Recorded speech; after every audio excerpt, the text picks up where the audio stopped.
உங்களுக்கு என்னடா ஏச்சு போடா அப்படின்ட்டு இருந்தாரு. பெரிய சண்டை. மேரேஜ் ஐடியா இருக்கா இல்ல கடைசி வரைக்கும் சிவின் நினைப்பிலே இருப்பியா? அது இன்னும் முடிவே பண்ணலையே.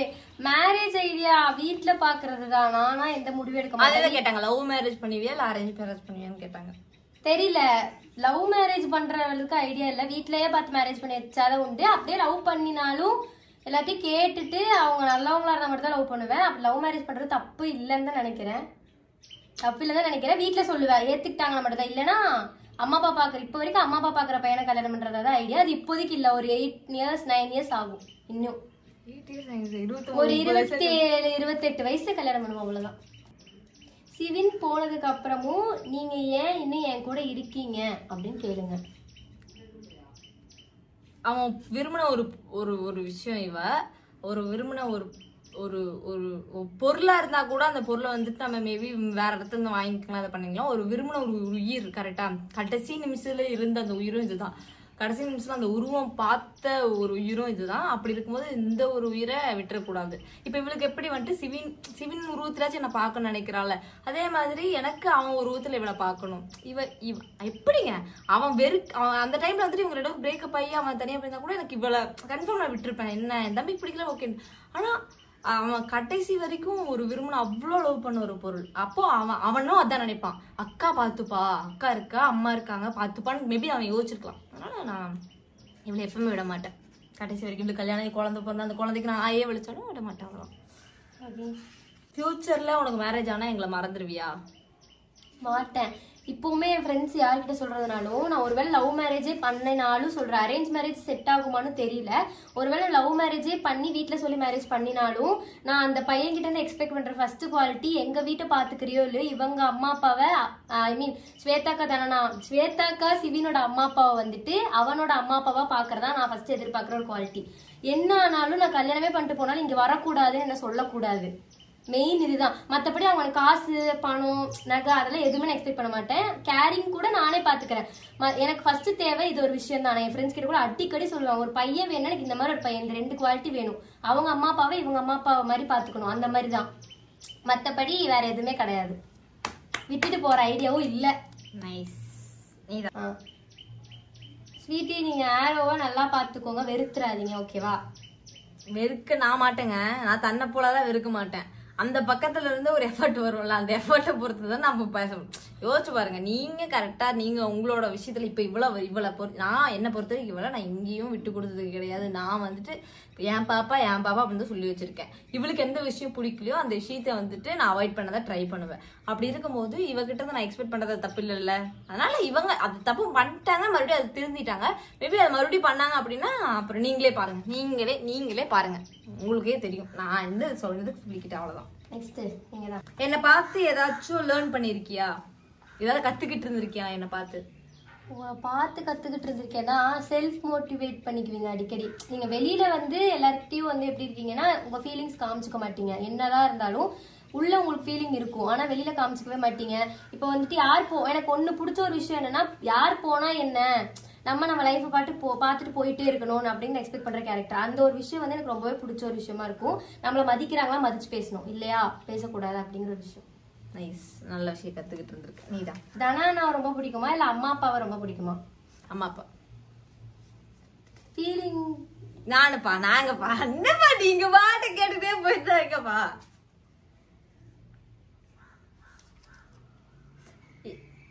என் கூட உன்னை தவிர வேற யாராச்சும் இருந்தா பொசசிவ் ஆகுமா? ஓ, நிறைய விஷயத்துல இருக்கு. இந்த அக்காவுக்கு ஃப்ரெண்ட்ஸ் இருந்தாங்க. அவங்களாம் வந்துட்டு வருவாங்க, வந்தோட மூஞ்சி எப்படி தூக்கி வைப்பேன்னு அம்மாக்கு மட்டும் தான் தெரியும். வந்துட்டாங்களா அப்படின்னு சொல்லிட்டு மூஞ்சி தூக்கி வச்சிருப்பேன், அழுதுருவேன். அந்த அக்கா கூட யார் க்ளோஸ் ஆனாலும் எனக்கு பிடிக்காத ஒரு விஷயம் அதுதான். நான் இப்ப எப்படின்னு தெரியல, இந்த அக்கா வந்துட்டு யாரு கூட க்ளோஸ் ஆனாலும் எனக்கு கோவம் வரும். இவளுக்கு மட்டும் எப்படின்னா நான் அக்காவா, இவளுக்கு ஃப்ரெண்ட்ஸ். இப்படின்னா ஃப்ரெண்ட்ஸ் இருக்காங்க, எனக்கு அக்கா பண்ணி. ஆனா எனக்கு மட்டும் தங்கச்சி மட்டும் தான் இருக்கணும், ஃப்ரெண்ட்ஸ் இருக்கக்கூடாதான். எனக்கு ஒரு டைம்ல இவ என்னத்தை போட்டு 100 பேர் இவ எத்தனை பேர் போடுறோம், எனக்குன்னு ஒரு கேங் இருந்தாங்க, நாங்க 3 பேர் அப்படின்னு சொல்லிட்டு இருந்தோம் தான். அதுக்கப்புறம் ஏன்டா ஆயிடுச்சுன்னு எல்லாம் பிரிஞ்சு போய் இப்போ யாரும் இல்லை, இவ மட்டும் தான் இருக்கு. அந்த மாதிரி. ஆனா பாருங்களேன், எனக்கு ஆனா பொசசிவ் ஆகும். அக்காவோட ஃப்ரெண்ட்ஸ் வரவங்க எல்லாருமே பாத்தீங்கன்னு வச்சுக்கோங்களேன், என் கூட டைம் ஸ்பெண்ட் பண்ணி விட மாட்டாங்க. அக்காவ கிட்ட பேசிட்டே இருப்பாங்க, இல்ல கூட்டிட்டு போயிருவாங்க, இல்லைன்னா அக்கா அவங்க கூட வெளில போவாங்க, என்ன வெளில கூட்டிட்டு போக மாட்டாங்க. அதனால எனக்கு ஒரு பொசசிவ் ஆகும், இன்னும் ஆகும். இப்போ அக்கா இருக்காங்க. நெக்ஸ்ட் ஃபீலிங்ஸ்ல எப்படி ஓவர் கம் பண்றீங்க? என்னவா? ஆமா. இப்போ நம்ம எப்படின்னா, இப்போ இந்த நிமிஷம் நான் அழுகிறேன் அப்படின்னா அடுத்த நிமிஷம் நான் சிரிச்சுதான் ஆகணும். அதுதான் லைஃப். இப்போ நான் அழுதுட்டே இருக்க போறது கிடையாது. இப்போ நான் இப்போ அழுதுட்டு இருக்கேன்னா டக்குனு யாராவது ஒருத்தவங்க வந்து சிரிக்கிறதுனா சிரிச்சு ஆகணும். ஏன்னா அது லைஃப். அதுவும் இல்லாம லைஃப்ல எப்பவுமே அழுதுட்டே இருக்க முடியாது, எப்பவும் சிரிச்சுக்கிட்டேவும் இருக்க முடியாது. நம்ம அந்த டைம் அப்படி இருக்கா, ஓகே, நெக்ஸ்ட் கொஞ்சம் நேரம் ஃப்ரெஷ்அப் ஆனோம் அப்படின்னா நம்ம ஓகேவாயிடுவோம். நம்ம அடுத்து என்ன பண்ணலாம்னு யோசிக்கணும். ஏன்னா அதுதான் நான் யோசிப்பேன். நிறைய இருக்கு, இதை பத்தி பேச நிறைய இருக்கு, நம்ம பேசி டைம் வேஸ்ட் பண்ணலாம். இதுதான் அடுத்த நிமிஷம் நிஜமலமான வாழ்க்கை. அது நம்ம அழுது புலமே ஒன்றும் பிரயோஜனம் இல்லை. மூவ் ஆன் ஆயிக்கணும். எதுல இருந்தும் எவ்வளோ பிரச்சனை வந்தாலும் அதுல இருந்து ஜஸ்ட் மூவ் ஆன். ஓகே, ஒரு வாரம் இப்படி இருக்கா, அடுத்த ஒரு வாரம் நல்லபடியா போகணும்னு நினைச்சீங்கன்னா போகும். நம்ம தாட்ஸ் தான். எப்பவாச்சும் நான் தெரிஞ்சு போனை எடுக்காம இருந்திருக்கியா என் கால்? ஆஹா, அப்படி எதுவுமே இருந்தது கிடையாது. உடனே நான் அப்புறம் எடுத்துக்கலாண்டி அப்படின்னு சொல்லியிருக்கியா? அப்படிலாம் நான் சொன்னது கிடையாது. எப்போ கிளாஸ்லயே இருந்தாலும் நான் அட்டன் பண்ணி காதல வச்சு பேசுவேன். கிளாஸ்ல இருக்கக்கா முடிச்சுட்டு கூப்பிடுறேன் அப்படின்னு சொல்லி வச்சிருவேன். இல்லைன்னா கட் பண்ணியே விட்டாலும் உடனே வந்து மெசேஜ் போடுவாக்கா, நான் இங்க இருக்கேன், கிளாஸ்ல இருக்கேன், முடிச்சுட்டு கூப்பிடுறேன்னு சொல்லிட்டு முடிச்சுட்டு கூப்பிட்டுருவேன். சண்டை வந்த போதே எனக்கா ஃபர்ஸ்ட் டைம் எனக்கு அப்படி கூப்பிட்டாங்க. கூப்பிட்டும் போது கிளாஸ்ல இருந்தேன், கிளாஸ் ட்ரைனிங்ல இருந்தேன். ட்ரைனிங் முடிச்சுட்டு கரெக்டா 4:10 கூப்பிடுறேன்னு சொன்னா அதே மாதிரி 4:10 கூப்பிட்டேன். நீதான் அக்கா, அவந்தி சிவியோட சேனலை ஏன் நீங்க கண்டுக்கவே மாட்டீங்க? அதை அப்படியே விட்டுடுவீங்களா? ஹெல்ப் பண்ண மாட்டீங்களா? நான் எப்படி கண்டுக்க முடியும்? அதான் அவருக்கு அவ கண்டுக்கிறா. அது இல்லாம நான் இன்னைக்கு கூட நான் சொன்னேன், இன்னி வீடியோஸ் எதுவும் சரியா போடல, ஆனா நான் வீடியோஸ் போடுறேன்ல. நான் இப்போ ஒரு வீடியோ கண்டென்ட் எடுக்கலாம், அடுத்து உனக்கு ஒரு கண்டென்ட் எடுக்கலாம் பாப்பா, நானே அந்த கண்டென்ட்டை சொன்னேன். இவ கூட சொல்லல, நம்ம எனக்கு எடுக்கணும் அடுத்து உனக்கு எடுக்கலாம் நான் சொன்னேன். அது இல்லாம சிவின் இருக்கும் போதே உங்க சேனலுக்கு இந்த வீடியோ போடுங்க அந்த வீடியோ போடுங்கன்னு சொன்னது நானு. அது இல்லாம சேனல் ஓபன் பண்றதுக்கும் நான் ஹெல்ப் பண்ணிருக்கேன். டே இந்த மாதிரி பண்ணணும் இதுதான் அப்படின்ட்டு. அது இல்லாம சிவின் போனதுக்கு அப்புறம் இது அடுத்து மானிட்டேஷன் எப்படி ஆன் பண்றது சில விஷயத்துக்கு நான் ஹெல்ப் பண்ணிருக்கேன். பண்ணாமலாம் இல்ல. ஏதாவது ஒண்ணு பேசணும்னு பேசாதீங்களா, என்னடா பேசுவீங்க? நெக்ஸ்ட் நீங்கதான். ஃபியூச்சர்ல யாராவது வந்தாங்கன்னா சிவினோட பிளேஸை ரீப்ளேஸ் பண்ண முடியுமா? அதுதானே சொன்ன முடியாது. அதனாலதான் லவ்ங்கிற ஒரு தாட்லயே போல. ஏன்னா எல்லாமே கிடைச்சிருச்சு. இப்ப செகண்டா வரும்போது நான் அவன்கிட்ட நார்மலா நான் அதிகமா லவ் அண்ட் கேர் தான் அதிகமா எக்ஸ்பெக்ட் பண்ணுவேன். இப்ப வரவன் வந்து சிவின் எனக்கு எல்லாமே கொடுத்துட்டான். அப்படிங்கும் போது வரவன் கிட்ட அதை நான் எக்ஸ்பெக்ட் பண்ணேன்னா அது கிடைக்காது. அப்படி ஃபர்ஸ்ட் எப்பவுமே ஃபர்ஸ்ட் ப்ரியாரிட்டி சிவின். அதுக்கப்புறம் தான் வர எல்லாருமே. எங்க அம்மா இருந்தாலும் சரி, அப்பா இருந்தாலும் சரி, யாரா இருந்தாலும் சரி, ஃபர்ஸ்ட் அவன் அது அவனுக்கே தெரியும். பாத்தீங்களா என் பையன் பண்ண இது அந்த அன்பு எப்படி வேலை செய்யுது பாத்தீங்களா? போனதுக்கு அப்புறம் நினைச்சு நிக்குதா? அதுதாங்க பாசம். சரி சொல்லு நீ. அவ்வளவுதான். About her secret incident with her lover Dana bro. எங்களோட சீக்ரெட் இன்சிடென்டா? இப்போ தனா கூட எனக்கு சீக்ரெட் இன்சிடென்ட் ஏதாவது நடந்தது கேக்குறீங்களா? அது நிறைய விஷயம் இருக்கு. எங்க 2 பேருக்குள்ள இருக்கிற சைட் லாங்குவேஜ் நிறைய சீக்ரெட்டா இருக்கும். இப்போ நான் எங்க அம்மாட்ட நான் ஏதோ பேசிட்டு இருக்கேன். அந்த பேசிக்கு வந்து அந்த இது வந்து நான் ஏதோ தனாவை பத்தி உளறிட்டு இருக்கேன். டக்குன்னு ஒரு கஞ்சாடை அப்படிமா டக்குன்னு நான் வந்துட்டு அப்படின்ட்டுருவேன். அதெல்லாம் எங்களுக்கும் ஏங்க இப்போ உங்க லவருக்குள்ள சீக்கிரட் இருக்குதா என்கிட்ட சொல்லுங்க, நீங்க சொல்லுவீங்களா? ஏங்க என்ன பத்த மட்டும் நீ இடிச்சு வச்சுட்டு இருக்குதா சீக்கிரட்? ஆமா, எங்களுக்குள்ள சீக்கிரட்ல இருக்குங்க. நாங்க அப்படியே நாங்க பப்ளிக்கா எல்லாத்தையுமே பப்ளிக் தான். எல்லாத்தையும் பப்ளிக் தான். ஓகே இது சிவின் அந்த இன்சிடென்ட் பண்றப்போ நான் அந்த இடத்துல இருந்திருந்தா அவனை சேவ் பண்ணிருப்பேன்னு நீ நினைச்சிருக்கியா? அப்போ அது கண்டிப்பா நினைச்சிருக்கேன். ஏன்னா எனக்கு அந்த இடத்துல யாரையுமே தெரியாது, அவங்க கான்டாக்ட் நம்பர் எதுவுமே கிடையாது. நான் இவங்களுக்கு போன் பண்றேன் அப்படிங்கும் போது இவங்க அங்க இருந்திருந்தாங்கன்னா டோர் உடைச்சிருப்பாங்களான்னு எனக்கு தெரியல. பட் இருந்திருந்தாங்க அப்படின்னா வந்துட்டு அந்த போயிருக்க மாட்டான். இருந்திருந்தாங்கன்னா யாராவது ஒருத்தர் வீட்டுல இருப்பாங்க. இப்ப நான் டக்குன்னு ரெஸ்ட் போயிட்டு ஒரு கேப்ல அவன் போயிட்டான். இப்ப இருந்திருந்தா இவங்க யாராச்சும் இருந்திருப்பாங்க. அப்படியே இல்லைனாலும் அவன் எங்கேயாச்சும் வெளியில போயிட்டு வந்திருப்பான் இவங்க யாராச்சும் இருந்திருந்தா. சோ அக்கா இருந்திருக்கலாம், அக்கா அம்மா அப்பா யாராவது ஒருத்தர் இருந்திருக்கலாம் அப்படின்னு நிறைய நாள் யோசிச்சிருக்கேன். இந்த மாதிரி கொஸ்டின் கேட்காதீங்க, வெளியேறுவேன். அவந்தி அக்காவோட போல்டுனஸ் பத்தி சொல்லுங்க. போல்டுனஸே கிடையாது. நீங்க அவ போற ஸ்டோரிஸ் போஸ்ட வச்சு நீங்க அப்படி நினைக்கலாம். ஆனா அது அப்படி கிடையாது. நான் தான் சொல்லுவேன், இந்த மாதிரி இரு, அந்த மாதிரி இரு, இப்படிதான் இருக்கணும், அப்படிதான் இருக்கணும் அப்படின்னு சொல்லுவேன். ஏன்னா இப்ப நான் இவகிட்ட நிறைய விஷயம் இவ ஃப்ரெண்ட்ஸ் வந்தாலும் அதான் சொல்லுவேன், இருக்காங்களா இருக்கட்டும், போறாங்களா போட்டும், அவ்வளவுதான். இருக்காங்க, நீ சந்தோஷத்தை அனுபவிக்கிறியா அவ்வளவுதான். போனதுக்கு அப்புறம் துக்கத்தை அனுபவிக்கிறியா அவ்வளவுதான். அவங்க வரப்பவே தெரிஞ்சுக்கணும். இப்போ ஒருத்தவங்க வராங்கன்னா கன்ஃபார்ம் இவங்க போயிருவாங்க. அதுக்கு நான் ப்ரிப்பேர் ஆயிருவேன். அதே மாதிரி இவ்வளவு ப்ரிப்பேரா தான் சொல்லுவேன். அதனால இவ போல்ட்னஸ் பத்தி எனக்கு தெரியல. ஆனா கொஞ்சம் ஸ்ட்ராங்கான பொண்ணு. ஓகே, நம்ம எதை தாண்டிடலாம். இவ்வளோ கிரிட்டிசிசம் வந்துச்சு இவ மேல, நிறைய கிரிட்டிசிசம் வந்துச்சு. இந்த மாதிரி ஆச்சு, அந்த மாதிரி ஆச்சு, காலேஜ்ல நிறைய பேர் அந்த மாதிரி இவ நிறைய சொன்னாங்க. இவ முன்னாடி போறப்ப பின்னாடி எவனோ ஒருத்த பேசுனா, எவ்வளோ ஒருத்தி பேசுனா, அப்ப வந்து நான் அழுதுட்டு வந்தேன்னு சொன்னா. நான் இப்ப சொன்னேன், அடிச்சுட்டு வந்திருக்கணும். உனக்கு தெரியுமா வேலை பாருன்னு சொல்லிட்டு வந்திருந்தேன்னா நீ என் தங்கச்சி அப்படிதான் சொல்லிட்டு வந்திருக்கணும். இப்பவே அதை சொல்றேன். எவ்வளவு உன்னை பத்தி எதாவது சொல்றான், போய் நின்று அந்த இடத்துல சொல்லு. இப்ப பேசுனல பேசு. வாய் இருக்குல்ல, பின்னாடி பேசுறதுக்கு உனக்கு வாய் எதுக்கு போதுமே நீ சொல்லிட்டு. அதனால அதுதான் சரி. இப்ப நான் என்னடி நீயே கேட்டு இருக்குது, யாருக்கிட்டயாவது என்ன விட்டு கொடுத்துருக்கியா? கிடையாது. இப்ப சண்டை வந்த போது கூட என் ஃப்ரெண்ட்ஸ் கிட்ட சொல்லும் போது டக்குன்னு ஏன் அக்கா பண்றாங்க அப்படின்னு சொல்லிட்டு கேட்டாங்க. அப்ப கூட வந்துட்டு நான் இவங்க விட்டு கொடுக்க கிடையாது. இல்ல அவங்களுக்கு என் மேல கோவம் கொஞ்ச நாள்ல போயிரும். எனக்கு தெரியும். மெசேஜ்ல கூட இந்த அக்காட்ட சொன்னேன், கோவம் உங்களுக்கு என்ன கொஞ்ச நாள்ல போயிரும் அப்படிங்கறதுல சொன்னே தவிர இந்த அக்காவை யார்ட்டும் விட்டு கொடுக்கவும் மாட்டேன். எங்க வீட்லயும் திட்டிருக்காங்க, அவனே போயிட்டு அதுக்கப்புறம் இதுக்கு போறேன். அப்பவும் வந்து நான் ஸ்ட்ராங்கா நின்று இல்ல நான் விட்டு கொடுக்காம சண்டை போட்டு இங்க நான் வருவேன். ஃபர்ஸ்ட் எல்லாம் இப்ப விட்டுறாங்க, ஃபர்ஸ்ட்ல சண்டை போட்டு இங்க வர மாதிரி தான் இருந்துச்சு. ஸோ யார்ட்டும் விட்டு தர மாட்டேன். உண்மையாலுமே உங்க மேல பாசமா தான் இருக்காங்களா, நடிக்கிற மாதிரி இருக்கு. என்னைவா? ஆக்சுவலி நான் ஒரு சின்ன ஒரு விஷயம் சொல்றேன். இப்போ நடிக்கிற மாதிரி இருக்குன்றீங்கல்ல, இது உங்களுக்கு எப்படி தோணுச்சுன்னு எனக்கு தெரியல நிஜமா. இப்ப நான் நினைச்சிருந்தேனா இல்ல எங்க அம்மா அப்பா நினைச்சிருந்தாலோ, சிவின் அந்த இன்சிடென்ட் பண்ணிட்டான், அப்ப இப்ப மட்டும்தான் இருந்தா. எத்தனை பேர் பேசுனீங்க, எத்தனை பேர் பேசுனாங்க, ஏன் உன்னால மட்டும் பண்ணிருக்க முடியாதா, ஏன் பண்ணல, ஏன் அவனை விட்டுட்டு, எத்தனை பேர் சொல்லிருக்கோம். நான் அவளை இப்ப வரைக்கும் அந்த ஒரு வார்த்தை கூட கேட்டது கிடையாது. பாப்பா அந்த இன்சிடென்ட் பண்றப்போ ஏன் நீ உடைச்சிருக்கலாமே, ஏன் உடைக்கல, இல்ல நீ ஏதாவது பண்ணிருக்கலாமே. இப்போ வரைக்கும் அவன் மேல அந்த ஒரு கிரிட்டிசிசம் கூட நான் அது மேல வச்சதே கிடையாது. நான் யோசிச்சதே கிடையாது. அவன் இருந்துதான் இவதான் பேசுனாளா, நீ ஏதாவது சண்டை. நிறைய என் ஃப்ரெண்ட்ஸே கேட்டாங்க, அவங்களுக்குள்ள சண்டையா கேட்டு பார்த்தேன்னு கூட கேட்டாங்க. அப்போ கூட கேட்கல, சண்டையா பாப்பா ஏதாவது இது நீ ஏதாவது பேசிட்டேன்னு கேட்டது கிடையாது. அந்த மாதிரி இருக்கப்போ அதே மாதிரி அவனே போயிட்டான், இவ எதுக்கு, அவனே போயிட்டா இவ எதுக்கு, அவ்வளவுதான் போக வேண்டியதா. இவ லைஃபை பார்த்துட்டு போக வேண்டியதா, என் லைஃபை பார்த்துட்டு போக வேண்டியதா. அப்படி நான் போயிருந்துருக்கலாமே. கரெக்டா? இவளுக்கு தெரியும். நான் இவ இந்த ரீசெண்ட் டைம்ல எங்களுக்குள்ள அவ்வளவு பெரிய மிஸ் அண்டர்ஸ்டாண்டிங் வந்தப்போ நான் அன்னைக்கு நைட்டு நான் இவளுக்கு கிட்ட எவ்வளவு அழுதுன்னு இவளுக்கு தெரியும். என் பர்த்டே அன்னைக்கு நான் உட்காந்து அழுதுட்டு இருக்கேன், ஏன் பாப்பா இப்படி பண்ண. நான் அவ்வளோ உடஞ்சு நான் அன்னைக்கு பேசினேன் இவகிட்ட. இன்றா வரைக்கும் பேசினே கிடையாது. எனக்கு பிடிக்கலையா பாப்பா, உனக்கு என் கூட இருக்க பிடிக்கலையா, என் அன்பு உனக்கு தெரியலையா, எனக்கு கண்டு கலக்குது, என் அன்பு உனக்கு தெரியலையா. ஏன்னா எனக்கு வந்துட்டு அதுதான் சொல்றேன், மித்தவங்கள மாதிரி எனக்கு எக்ஸ்போஸ் பண்ண தெரியாது. எனக்கு நீ இப்படிதான் உசுறு உலகம் பண்ண தெரியாது. ஆனா எனக்கு இவ இல்லைன்னா இல்லாம இருக்க முடியாதுங்கிறது வேணா தெரியும். அது புரிஞ்சுக்கிற உங்களுக்கு நடிக்கிறனே வச்சுக்கோங்க. ஆனா அது உங்களோட பெர்ஸ்பெக்டிவ்ல இருந்து நீங்க அப்படி யோசிக்கிறீங்க.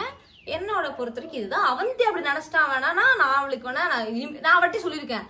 அன்னைக்கு சண்டை அதே கான்வர்சேஷன் நான் சொல்றேன், பாப்பா மித்தவங்கள மாதிரி ஒரு ஸ்டோரி போடணுமா, ரீல்ஸ் போடணுமா, வெளியே கூட்டிட்டு போகணுமா, எங்கேயாவது இது உனக்கு சுத்தி காட்டணுமா, இல்லைன்னா நான் உன் கூடயே பேசுறேன், சொல்லு பாப்பா நான் பேசுறேன், உனக்கு அப்படிதான் இருக்கணும்னா சொல்லு, நான் இருந்து கூட இருக்கேன், எனக்கு நீ என் கூட இருக்கணும் அப்படின்னு நான் சொன்னேன். அதனால நான் வந்துட்டு நான் நடிக்கலைங்க, அவ்வளவுதான். Next okay. சண்டை போட்டு இருந்தப்போ எப்பவாச்சும் லோன்லயே ஃபீல் பண்ணிருக்கியா, அக்கா கிட்ட பேசணும்னு நினைச்சிருக்கியா? நான் வந்து மெசேஜ் பண்ணுவேன், ஆனா அக்கா வந்து ரிப்ளை பண்ண மாட்டாங்க. ரீல்ஸ் அனுப்புவேன், ரிப்ளை பண்ண மாட்டாங்க. அப்படிங்கும்போது நான் அக்கா கிட்ட வந்து பேசுறனோ இல்லையோ, சிவினோட ஐடி என்கிட்ட இருக்கும். நான் என்ன பண்ணுவேன்னா என் ஐடியில இருந்து நான் மெசேஜ் போட்டுக்குவேன், சொல்லுவேன். இன்னும் அந்த மெசேஜ் கூட இருக்கு இந்த போன்ல. நான் போயிட்டு அக்காவுக்கு எனக்கு இந்த மாதிரி சண்டை ஆயிடுச்சு சிவி, இந்த மாதிரி ஆயிடுச்சு அப்படின்னு சொல்லி நான் வாடி தனியா மெசேஜ் நிறைய போட்டுட்டே இருந்தேன். அப்புறம் பேசுனதுக்கு அப்புறமும் அந்த கான்வர்சேஷனையும் தூக்கி போட்டதில்ல. ஸோ இங்க சொல்றது அங்க சொன்ன ரிப்ளை வராது. இருந்தாலும் எனக்கு வந்து சொல்லிட்டோம் அப்படிங்கிற மாதிரி ஒரு இது இருக்கு. உங்ககிட்ட பேசுன மாதிரி நான் அங்க பேசிட்டேன் அந்த மெசேஜ்ல, அவ்வளவுதான். லோன்லியே ஃபீல் பண்ணிருக்கேன். நீ சடனா ஒரு நியூ அக்கா வந்துட்டாங்க உன் லைஃப்ல, நியூவா ஒரு அக்கா வந்துட்டு ஸ்வீட்டியை விட்டுரு, உனக்கு நான் அவளுக்கு பதில் அவ்வளோ விட நான் உனக்கு லவ் அண்ட் கேர் காமிக்கிறேன், டைம் ஒதுக்குறேன் அப்படின்னு சொன்னா நீ என்ன பண்ணுவ? இப்போ அவங்க அப்படி ஒருத்தவங்க இல்லையே. அப்படி ஒரு அக்கா கிட்ட எல்லாம் பேச நான் மோஸ்ட் ஆஃப் என் காலேஜ்லயே யார்கிட்டயும் நான் செகண்ட் இயர் படிக்கும்போது ஒரு அக்கா இருந்தாங்க. ஆனா இப்பவுமே அந்த அக்காவும் இந்த அக்கா பாத்துருக்காங்க, பிரியாக்கா.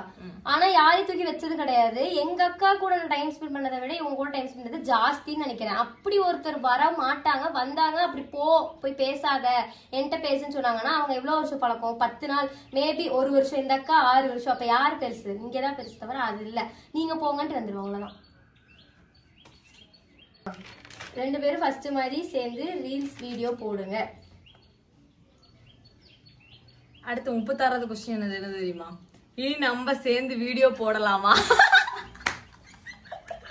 பாரு 36. ஏய் என்னடா கோயின்சிடா கேக்குறீங்க? ஆக்சுவலி உங்களுக்கு நீங்க சொல்லுங்க. இப்போ நாங்க வீடியோஸ் போட்டுருக்கோம், இந்த மாதிரி நாங்க பேசுறது உங்களுக்கு பிடிச்சிருக்கு, இல்ல நாங்க இந்த மாதிரி சேர்ந்து வீடியோஸ் போடணும்னா நீங்க கமெண்ட் பண்ணுங்க. இந்த மாதிரி உங்களுக்கு எங்களுக்கு சேர்ந்து வீடியோ வேணும்னா சொல்லுங்க, நாங்க கன்ஃபார்ம் வீடியோ பண்றோம். வீடியோ பண்றதுக்குலாம் என்ன, நாங்க ஒரு வாரத்துக்கு ஒரு தடவை வந்தோம்னா வீடியோஸ் 2-3 எடுத்தோம்னா போட்டு போறோம். ஆனா உங்களோட ஒப்பீனியன் தான். நீங்க ஓகே அக்கா ஸ்வீட்டி அக்காவும் ஆரோவும் சேர்ந்து வீடியோ போடுங்க அப்படின்னா நாங்க போடதான் போறோம். ஓகே, உங்களோட ஒப்பீனியன் தான். எங்களுக்கு என்ன வீடியோ போட்டுட்டே இருப்போம், அவ்வளவுதான். வேண்டானா எப்படி அக்கா கருப்பா கலையா இருக்கீங்க? ஏ கருப்பு கண்ணா வாடா, நான் காத்து இருக்கேன் சூடா. ஆக்சுவலி வந்துட்டு என்னன்னா நானே கருப்பா இருக்காங்க. ஆக்சுவலி வந்துட்டு கருப்பா தான் இருக்கேன். இது கொஞ்சம் பிரைட்னஸ் ஏற்றி வச்சிருக்கேன். இல்லை கருப்பா இருக்கேன் அப்படிலாம் நிறையங்க. இது இப்போ எப்படி சொல்றது, இப்போ எனக்கு நான் ஸ்கின் கேர்லாம் பண்ணிப்பேன், பியூட்டி கேர்லாம் பண்ணிப்பேன். அது கருப்பா இருந்தது கலையா இருக்கிறது வேற. இப்போ கலைனா முகம் வந்து லட்சணமா இருக்குன்னு சொல்லுவாங்கல்ல. எனக்கு வந்துட்டு நான் கருப்பா இருந்தாலும் எங்க அம்மா சொல்லுவாங்க நீ லட்சணமா இருக்க, அது போதும். எல்லாமே அப்படியே பர்ஃபெக்டா இருக்கு, போதும். அது இல்லாம எல்லாருமே அழகுதாங்க. இப்ப யோசிச்சு பாருங்க, உங்களால பேச முடியுது அப்படின்னா அது ஒரு அழகுதான். உங்களால கண்ணால பார்க்க முடியுது, ஒரு 4K வியூல உங்களால பார்க்க முடியுது அப்படின்னாலே அது அழகுதான். இல்ல உங்க காதுக்கு நல்லா கேக்குதுனால அது ஒரு அழகுதான். இதெல்லாம் இல்லாம எத்தனை பேர் இருக்காங்க? கண்ணு பார்க்க முடியாம, வாய் பேச முடியாம, காது கேட்க முடியாம, இந்த நேரத்துல இந்த மாதிரி உட்கார முடியாம, இல்ல கையை வச்சு ஆட்டி வச்சு பேச முடியாம எத்தனை பேர் இருக்காங்க? இது மாதிரி உங்களுக்கு எல்லாமே பெர்ஃபெக்டா இருக்குனாலே நீங்க அழகுதான். இப்ப பெர்ஃபெக்டா இல்லைன்னா நீங்க அழகானலாம் கேட்காதீங்க. அவங்க இன்னும் ஸ்பெஷலான ஒரு அழகு. அதை வச்சுட்டு அவங்க எவ்வளவு பியூட்டிஃபுல்லா லைஃப் ரன் பண்றாங்க. அதனால இருக்கிறத வச்சுட்டு நம்ம சந்தோஷமா இருந்தோம்னா போதும். இப்ப நான் வந்துட்டு அழகுன்னு சொல்லியிருக்கீங்க, தேங்க்யூ. ஐயோ என்னோட கொஸ்டின் அவ்வளவுதான் முடிஞ்சு. அவ்வளவுதான் எனக்கும். ஓகே ஓகே வா. இப்போ நாங்க 2 பேரும் வந்துட்டு ஃபர்ஸ்ட் வந்துட்டு நாங்க வந்துட்டு அண்ணி கொழுந்தியாவே இருந்தோம். இப்போ அக்கா தங்கச்சியா இருக்கும். லைஃப்ல இனிமேலும் அக்கா தங்கச்சியா தான் இருப்போம். என்ன சொல்றது, எங்களை வந்துட்டு இப்போ நாங்க 2 பேரும் இப்படி இருக்கோம். எங்க 2 பேரும் வேணும்னா வாங்க.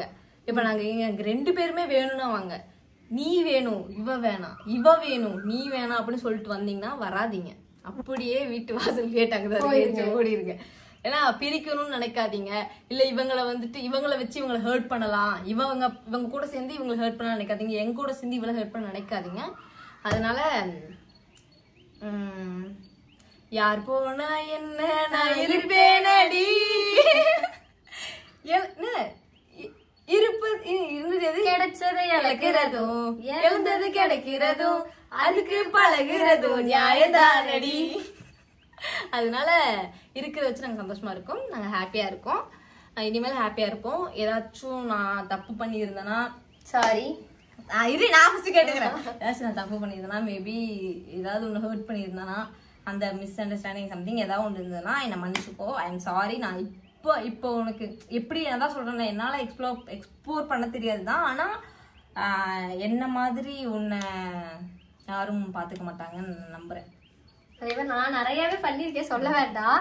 எல்லாமே தெரியாம பண்ணதுதான், மன்னிச்சுக்கோங்க. இதுக்கப்புறம் அந்த மாதிரி நான் பண்ண மாட்டேன். இல்ல அவ பண்ண மாட்டேன்னு தெரியும். நான் அதை எப்போ மன்னிச்சதுனாலதான் நான் இப்போ கூட பேசிட்டு இருக்கேன். எனக்கு நான் சொல்லவே மாட்டேன், நான் வெறுத்துட்டேன்னா இனிமேல உன்கிட்ட பேசுவேன். நான் ஒருத்தவங்களை வெறுத்துட்டுனா அவ்வளவுதான், முடிஞ்சிருச்சுன்ட்டு நான் நிஜமாலுமே அதுதான். எனக்கு எவ்வளவோ பண்ணியிருப்பாங்க. ஆனா அவங்க ஒரு விஷயம் பண்ணி எனக்கு அது வெறுத்துருச்சுன்னா, அவங்கள வெறுத்துட்டுனா அடுத்து அவங்க மூஞ்சிலே முடிக்க மாட்டேன். அவங்க அடுத்து என்ன வேணா பேசட்டும், என்ன வேணா பண்ணட்டும், நான் அவங்க வெறுத்துருவேன். ஆனா அவந்தி இப்போ வரைக்கும் நான் பண்ணது கிடையாது. அது பண்ணவும் முடியல, அது ப்ராசஸே பண்ண முடியாது வெறுக்கலாம் அப்படின்ட்டு. அதனால நீங்க நினைக்கிற மாதிரி அவந்தி என் தங்கச்சிடா, வெட்டி போடுவேன். ஓகே, இந்த வீடியோ பிடிச்சது பிடிச்சது அப்படின்னா லைக் பண்ணுங்க, கமெண்ட் பண்ணுங்க, ஷேர் பண்ணுங்க, மறக்காம சேனல் சப்ஸ்கிரைப் பண்ணிக்கோங்க. மிஸ்டர் பவ் அண்ட் ஆரோ வந்து சேனலையும் சப்ஸ்கிரைப் பண்ணிக்கோங்க. அடுத்து வந்துட்டு எங்களோட வீடியோஸ் அதுல வரும். ஓகே, தொடர்ந்து பார்த்துக்கிட்டே இருங்க. இந்த மாதிரி வீடியோஸ் வேணும் அப்படின்னா கமெண்ட் பண்ணுங்க.